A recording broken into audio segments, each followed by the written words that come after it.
दोस्तों, Meghalaya corporate apex bank limited की तरफ से रिक्रूटमेंट नोटिफिकेशन आउट हुआ है, जिसमें एमटीएस की 25 पोस्ट है। बैंक असिस्टेंट कम कैशियर ग्रेड 2 की 28 पोस्ट है, जो कि ग्रेजुएशन लेवल की है। इवन यहाँ पे कुछ कंप्यूटर का डिप्लोमा भी मांगा है, वो आप इसका क्वालिफिकेशन देख सकते हो। और जो थर्ड वैकेंसीज है, ये अकाउंट कम हेड कैशियर की वैकेंसीज आई है, जिसमें टोटल 20 पोस्ट है। इस वीडियो में हम डिस्कस करेंगे इसके एग्जामिनेशन पैटर्न, सिलेबस और आपका स्टडी स्ट्रक्चर कि आप कैसे अपनी स्टडी को स्टैंड कर सकते हो। क्योंकि गाइज, और वीडियो के एंडिंग में हम डिस्कस करेंगे कि जो मैं आपको नोट्स प्रोवाइड कराऊंगा, नोट्स की फीस 100 रुपीज़ रहेगी। उसमें आपका सारा सिलेबस कवर हो जाएगा। जो ये नोट्स आप पढ़ लोगे तो डेफिनेटली आपका एग्ज़ाम यूँ चुटकियों में आपका क्लियर हो जाएगा।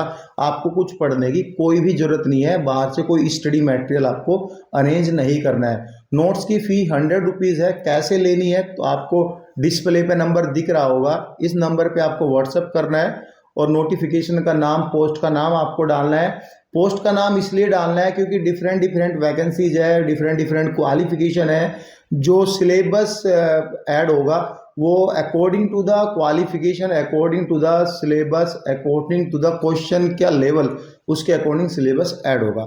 अब हम आते हैं अपनी वीडियो पे।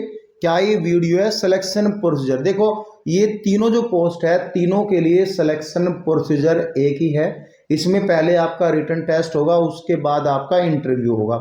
इंटरव्यू ये नहीं बताया कि क्वालिफाइंग है या कैसा है, लेकिन यहाँ पे जितने भी नंबर आपके रिटन टेस्ट में आएंगे, उतने जिस कैंडिडेट के ज़्यादा नंबर आएंगे उनको कंसीडर करके नंबर ऑफ वैकेंसीज की कितने कैंडिडेट है उनको यानी नेक्स्ट स्टेप के लिए मूव किया जाएगा। इट मीन्स इंटरव्यू के लिए आपको मूव किया जाएगा। ठीक है, अब बात करेंगे यहाँ पे एमटीएस बैंक असिस्टेंट कम कैशियर का सिलेबस यहाँ पे एक ही है। इसमें ज़्यादा कुछ इधर उधर नहीं करना है, लेकिन लेवल ऑफ क्वेश्चन डिफरेंट हो सकते हैं, लेकिन सिलेबस पैटर्न एक है। अब जो थर्ड वैकेंसीज है अकाउंट कम हेड कैशियर की, उसका सिलेबस बहुत बड़ा सिलेबस है, इजीली कवर आपसे नहीं हो पाएगा। लेकिन हाँ, जो नोट्स दूंगा, नोट्स में सारी चीज़ें रहेगी A to Z, आपको बाहर से अरेंज नहीं करना है। तो हम यहाँ पे वीडियो स्टार्ट करते हैं आपके सिलेबस को लेके। देखो, यहाँ पे जो एमटीएस है और बैंक असिस्टेंट कम कैशियर है, इसमें सबसे पहले जनरल नॉलेज आएगी। और जनरल नॉलेज ऐसा नहीं कि ओनली जनरल नॉलेज है, इसमें इंटरनेशनल की भी आएगी, कुछ इंडियन भी आएगी, बहुत सारी चीज़ें हैं। जनरल नॉलेज यहाँ पे एक सब्जेक्ट दिया हुआ है ओनली, आपके करंट अफेयर भी आएगी, यहाँ पे आपकी हिस्ट्री, ज्योग्राफी और आपके कॉन्स्टिट्यूशन, ये सारे कुछ आएगा जनरल नॉलेज में आपके। इसमें आपका जो है फिर अगेन क्वांटिटेटिव एप्टीट्यूड आएंगे, फिर आपकी इंग्लिश लैंग्वेज आएगी, फिर आपके रीजनिंग आएगी। ये 4 सब्जेक्ट है और 4 सब्जेक्ट ही आएंगे। इसमें नेगेटिव मार्किंग भी है, 0.25% नेगेटिव मार्किंग है। 4 क्वेश्चन गलत करोगे तो 1 नंबर काट लिया जाएगा। आपका जो नंबर ऑफ क्वेश्चन है, जितने नंबर ऑफ क्वेश्चन रहेंगे उतने ही मार्क्स रहेंगे। इट मीन्स एक क्वेश्चन 1 नंबर का रहेगा। अब आते हैं पार्ट 3 पे, जो कि अकाउंट कम हेड कैशियर की वैकेंसीज है। इसका सिलेबस थोड़ा बड़ा सिलेबस है और आपको पढ़ने में थोड़ा टफ लगेगा, लेकिन मैं आपको ईजिएस्ट वे से आपको समझा दूंगा। आपको पढ़ना कैसे है वो भी आपको बता दूंगा। देखो, हम बात करें जनरल नॉलेज, जनरल नॉलेज और अगेन हम बात करें बैंकिंग अवेयरनेस, इकोनॉमिक अवेयरनेस, जो कि बहुत जरूरी पार्ट है क्योंकि बैंकिंग की वैकेंसीज है। तो आपके नोट्स भी बैंकिंग के होंगे और बैंकिंग से रिलेटेड ही आपको पढ़ना है। यानी ये नहीं कि आप जो है एसएससी पैटर्न की तैयारी कर रहे हो तो एसएससी के एग्जाम जो आप पढ़ रहे हो वो आपके बैंकिंग में आ जाएंगे, या फिर किसी आर्मी की या फिर किसी नॉन अदर बैंकिंग वैकेंसीज की आप तैयारी कर रहे हो, तो ये बिल्कुल डिफरेंट है। आपको पढ़ने में थोड़ा टफ हो सकता है, नंबर ऑफ क्वेश्चन थोड़ा ट्रिकी हो सकता है, लेकिन आपको पढ़ना पड़ेगा। ठीक है, फिर आते हैं reasoning ability, computer aptitude, quantitative aptitude जो कि मैथ है, data analysis, data interpretation, English language. ये इस तरह के 200 क्वेश्चन आएंगे इसमें और 200 नंबर का एग्जाम होगा। और इसमें जो है आपके 140 मिनट आपको पूरा करने का मिलेगा। नेगेटिव मार्किंग सेम एज जो मैंने ऊपर बताया 0.25%। अब बात करते हैं पढ़ना कैसे है। पढ़ने का ऐसा है, देखो मैं आपको बता दे रहा हूँ, एमटीएस और बैंकिंग अवेयरनेस का ऐसा है। देखो, 3 सब्जेक्ट को आप इजीली कवर कर सकते हो। इंग्लिश लैंग्वेज लिमिटेड सब्जेक्ट है, वो भी आप कवर कर सकते हैं क्योंकि नंबर ऑफ क्वेश्चन हो सकता है 25 टू बिटवीन 25 टू 40 क्वेश्चन आए।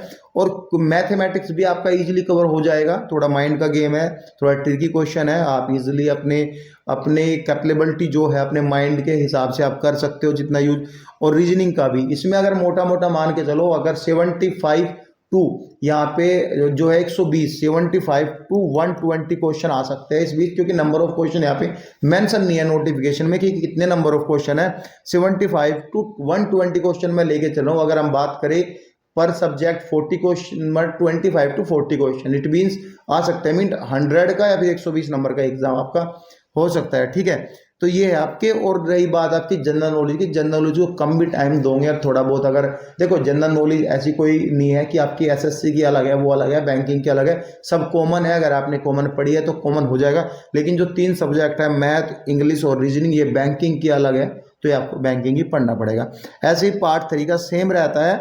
सेम ये है कि आपको बैंकिंग, इकोनॉमिक अवेयरनेस और ये डेटा एनालिसिस, डेटा इंटरप्रिटेशन का, और थोड़ा क्वांटिटेटिव एप्टीट्यूड कंप्यूटर का थोड़ा सिलेबस आपको बाहर से अरेंज करना पड़ेगा। लेकिन जो मैं आपको नोट्स दूंगा वो आपको बाहर से कुछ नहीं करना, आपको सारे सब्जेक्ट आपको उन्हीं सभी नोट्स में मिल जाएंगे।